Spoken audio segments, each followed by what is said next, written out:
alkohol siin planeedil Maa ei ole juhuslikult ja öelda, et see võiks täielikult ära kaduda, tegelikult kas ikka peab. Nii kui sa hakkad mõistma, mis sõnum on alkoholil, siis sa saad aru, miks see siin on. Hakkavad muutuma. Alkohol toob välja täpselt selle, mis on sul vaja siin kehastuses ära tervendada iseendas ja millele sa keeldud otsa vaatamas. Inimene, kes joob ja ta on näiteks tavaelus, on ta hästi selline korralik, reserveeritud, võib-olla kohati isegi järsk ja kui ta alkoholi tarvitab, muutub ta hästi lõbusaks, rõõmsameelseks, sõbralikuks, suure südamega, lahkeks inimeseks. Ja nii kui ta on kaine, hopsti on ta jälle samasugune, nagu ta on kainena. Ja inimesed mõtlevad, mis värk on. Kumb see olek on siis tõene ja kumb on siis vale, et nagu mis toimub? Sellel konkreetsel inimesel puudub kontakt enda sisemise lapsega. Täiskasvanud osal puudub kontakt selle rõõmuga ja ta süda on lukus ja ta on väga palju lapsena haiget saanud. Ja ainus viis, kuidas saada kontakti selle osaga, on temal läbi alkoholi. Ja see lõõgastab teda ja see avab teda, mis ei ole ka iseenesest tegelikult vale. Aga nüüd, kui sa märkad, et sul peegeldab alkohol just seda kohta ja oled juba tark ja enesearengu teel ja ennast märkad, siis sa saad aru, et sul tuleb hakata selle kohaga kontakti looma ilma ühtegi stiimulit kasutamata ja jõudma sellesse seisundisse kainena, kui sa oled alkoholi tarbides. See on selle kehastuse sinu nii-öelda see õppetükk, mida sa tulid siia ära õppima ja lahendama ja asi ei ole kunagi alkoholis.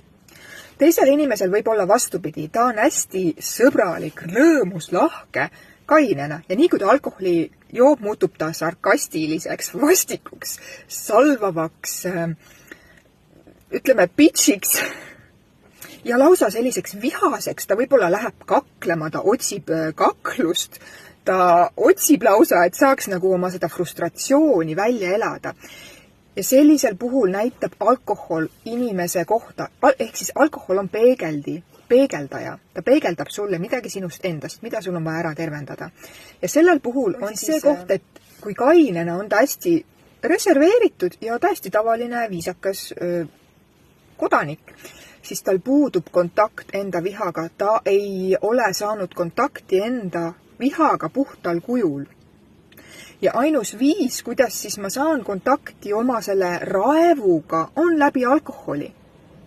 Ja nüüd sul tuleb ära õppida see koht, kuidas ma saaksin kontakti puhtal kujul selle kohaga ilma stiimulit kasutamata. See on su koht ära õppida. Asi ei ole alkoholis, et ta muudab sind mingiks monsteriks. Ei. Kolmandal võib olla see, et ma päevapealt otsustan, et ma ei joo alkoholi ja paljud inimesed teevad seda, lihtsalt päevapealt otsustavad, sest et kui nad hakkavad alkoholi jooma, siis nad esiteks ise, nad ei taha teada, mis inimloom sealt välja kargab, sest nad pole isegi sellega tuttavad ja iga kord see võib olla erinev.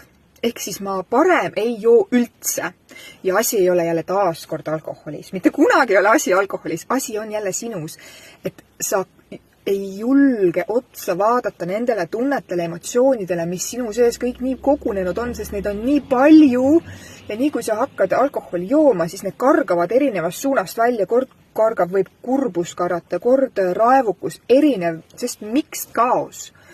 Ja asi ei ole alkoholis, asi ei ole selles, et ma nüüd elimineerin selle täiesti nulli. Ja siis ma tervenen. Ei! Alkohol tuleb jälle taaskord näitama seda, et sul on see koht tervendamat. Sa oled nii palju emotsioone kokku pressinud endasse, et siin on lihtsalt kaos ja sul tuleb hakata lihtsalt iseendaga tuttavaks saama oma emotsioonide ja tunnetega. On tarkade inimeste jook ja see tuleb peegeldama, see on peegeldi, see nimeline peegeldi. Ja kui inimene sureb nii-öelda alkoholi üledoosi või alkoholi tagajärjel, surmatunnistusele pannakse, et suri alkoholi, ta on alkohoolik. Sa ei sure kunagi alkoholi kätte, sa sured selle pärast, et sul on suutmatus näha iseenda tundeid ja emotsioone. Alkohol on tagajärg.